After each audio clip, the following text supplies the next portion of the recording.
Now I can say, Scott, I'm an alcoholic. How's that? Is that better? God, sorry, this is new to me. Anyway, um, awesome stuff. Welcome to another day of sobriety. If you feel you're having a tough day, please feel free to start your day over again. I've had to do that quite often early in sobriety. Um, for me, it had to do with surrendering and starting over and saying the serenity prayer over and over and over again.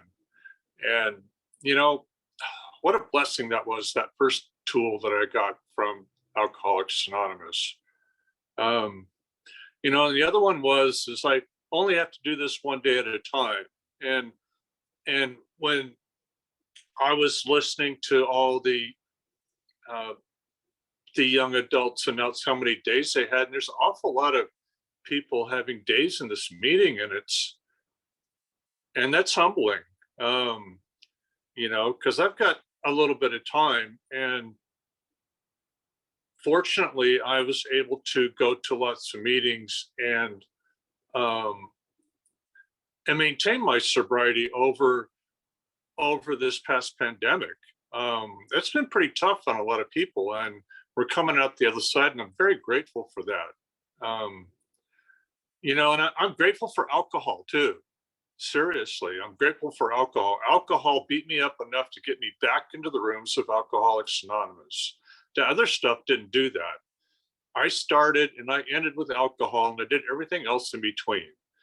A dear friend of mine called me a garbage can, and it was anything to get me there.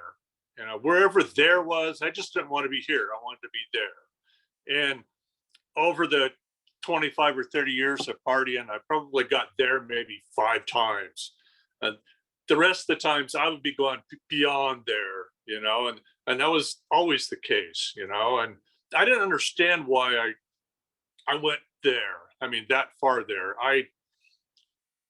I used to boast at meetings early on that I would drink because it was sunny, rainy, I was rich, I was poor, they did something to me. I did something to them, whatever it was going on between my ears. But the truth of the matter is, I just drank. I drank because I was an alcoholic, because that's what I did. That's how I dealt with life. That was my tool.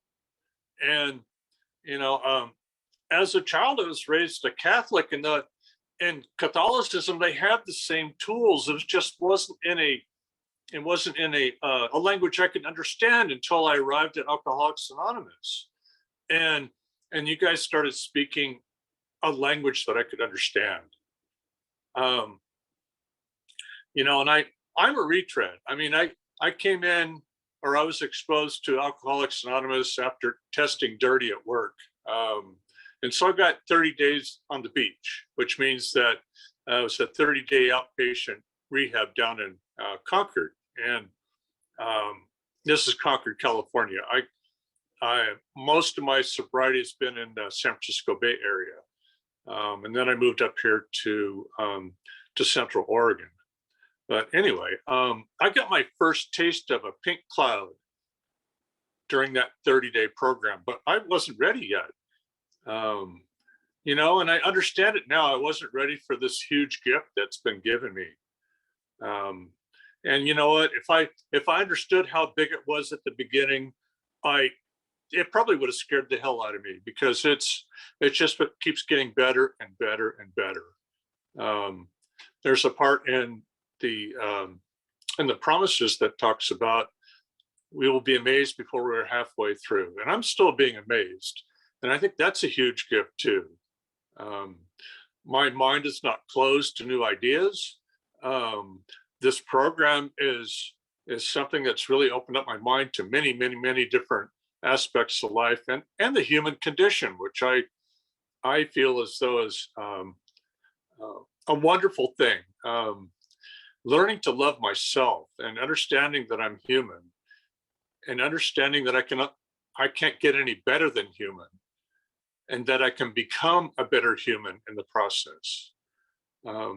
It's just wonderful gifts. The other big gift was this morning I was able to reach out to another alcoholic and have that that one-on-one conversation that is magical in this program.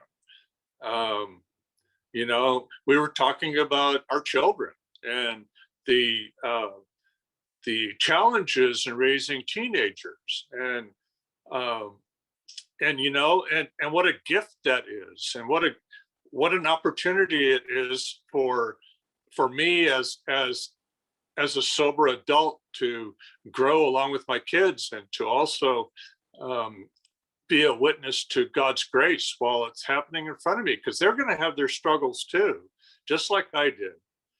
And I get to be available. I get to be sober. I get to be healthy, and be their parent and available for them when the shit hits the fan, which it will. That's life.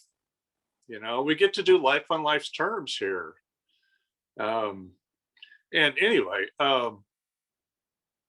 it just a wonderful gift. I'm coming up on my gratitude month, which is in May, and I'll have 22 years this year. And I usually don't like to say that, because I am no different than you guys. I'm one twist of the wrist and a bend of an elbow of going back out there and drinking again. But I only say that because I'm grateful for that much time. Um, I've heard other people declare their time with 40 and 50 years, and you know what? God bless them, because that's a lot of life. Oh my goodness, doing life on life's terms and not drinking, and it just amazes me what a gift that is. And we can do this. I hear testimony about it all the time, about people walking through death, walking through life, walking through huge losses and not drinking, walking through cancer, not drinking. And they don't do it alone. We do this all together, and that's another huge gift, because we when I was first getting sober, I had a pager, right, and a bunch of quarters, and cell phones weren't as available like they are now, and so it was phone booths, and so that's what I did, and now with a cell phone, I can reach out to anyone at any time and check on them, and to reach out to them if I'm having a rough day. If I need to work something out in between my ears, I can call my sponsor at any time, or anybody. Even if my sponsor is not available, I can call anybody in the program and be able to share with them what's going on in between my ears. And it gets back down to the truth, and what am I afraid of? Where's my pride in this? Am I sandbagging something? Am I holding back information? Am I hiding something from myself? I've done that. Oh my goodness, I did a trip up here. I had 10 years of sobriety in me, and I was just really suffering from a lot of anxiety on the way. And I was coming up here with my mother just to come up and visit. We bought a place up here together, which is where I'm living now. And anxiety was just going through the roof. And so, okay, fine, I get here and I'm going, I know where the meeting is. I know where the meeting is. I'm going to go to a meeting. And so I go to where the meeting used to be, but they had moved. And I'm going, oh my goodness, now what? Well, it was Sunday, and my mom always goes to church. And so what I ended up doing was going, getting together with mom and going to church and surrendering, and it came to me that I had done something early in my divorce that I had buried and hidden from myself, and I was very ashamed of. And I went, oh crap, I need to make amends to my ex-wife. I need to talk to her. And that was the first thing I did. I got on the phone and says, hey, I need to talk to you. This is face to face. As soon as I got back, I had a brief conversation with her and apologized for my actions. And that anxiety went away. It was gone, and what a gift, those little things, those little tools that come up that keep unfolding. And this journey, being human, is just It's amazing. It really is. Those first days were tough. They were really tough. Not only was I going through a divorce from the mother of my children, but I was also divorcing my best friend to alcohol at the same time. How I made it, I have a clue. But I know that I went to a lot of meetings. That was my safe place. I got a safe place. I got my own place to live, and I kept that all out of my house. There was no intoxicants in my home except for ice cream, of course. I went through a lot of ice cream then. Um, but man, I needed a change, and I was ready for this change. I was hurting enough for this change. I was empty enough. I was broken enough. I was sick enough to be able to accept this gift of sobriety. And it's been a huge gift. And I'll leave with this. You know, the real magic does happen when one alcoholic talks to another alcoholic. Nobody knows us like we know us. And it just doesn't happen when I talk to my doctor. It doesn't happen when I talk to a priest. It doesn't happen when I talk to a psychologist. But when I talk to somebody who's been in that dark place, just like I have been, there's that connection that is like nothing else. And with that, I'll take another 24. Thank you very much.